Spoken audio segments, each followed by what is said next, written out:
Hey everyone, this is Sandy with Sewing with Sandy, and I want to welcome you to the Long Time Gone Sew Along. This is a really cool book by Jen Kingwell, and I'm sure many of you are familiar with it because it's been around for a while. What we're going to do is we're going to start off with the half square triangle blocks. And if you look on my YouTube channel, LTD Quilting, or if you look back on this Sewing with Sandy Facebook page, you can see some different links to ways to do your half square triangles. Now, my personal favorite is probably to just cut them 3 inches. The pattern says 2 7/8, but to cut them 3 inches, go ahead and do the tape or the line down the middle, sew on 1/4 inch on either side, press it, and then trim to 2 1/2. Now, you can also use 2 1/2 inch strips and use Bonnie Hunter's Essential Triangle tool if you are confident that your 1/4 inch is exactly right. And it needs to be exactly right so that each of these half square triangles that's going to go into this unit is exactly 2 1/2. If it's even slightly too big or slightly too small, by the time you sew all these 8 seams or 7 seams, you are going to end up with a unit that is going to be either too large or too small, and we don't want that. So maybe sew some practice triangles, see what your best method is, make sure that you set your 1/4 inch properly. And again, there's a video on my YouTube channel, LTD Quilting. Be sure to like and subscribe there for me.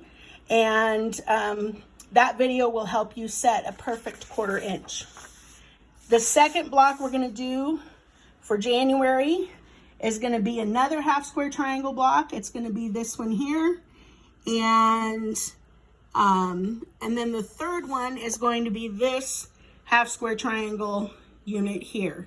Now, 2 out of the 3 of these do use the same size half square triangles. They do use a 2 1/2 that will finish down to 2 inches. So be sure to read the instructions carefully and make sure that you're saving some of those half squares that you have left over for the other block.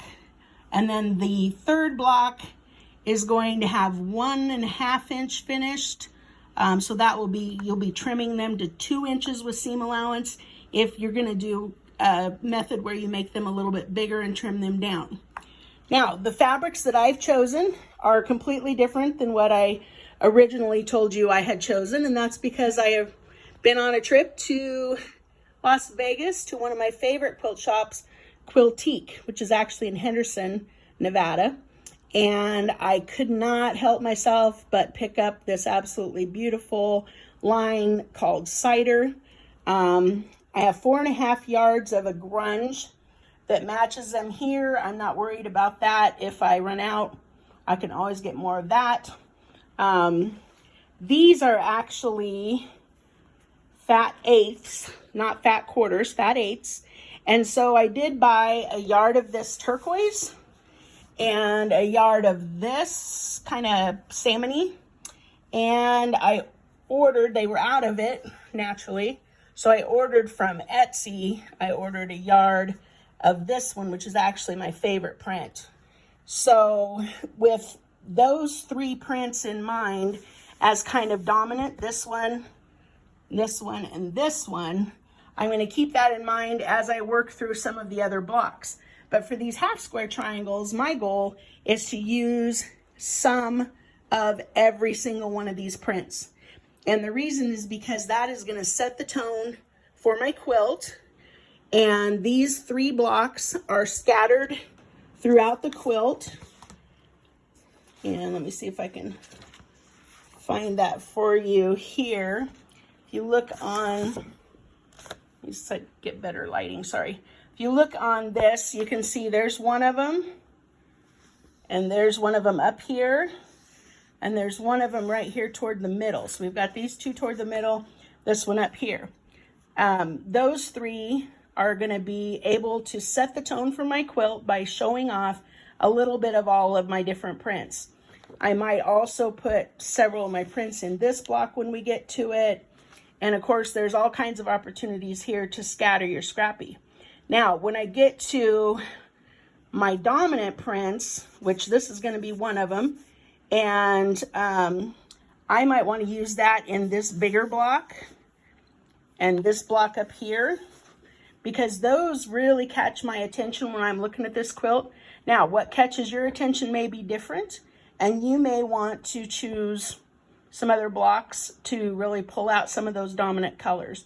But I'm gonna stick with just kind of a smattering of the mustard, and then a good amount of the peaches and the turquoises, because I really like those, and then just bits and pieces of this kind of olivey brown. Now, I may look through my stash and see if I can find anything else to pull out here.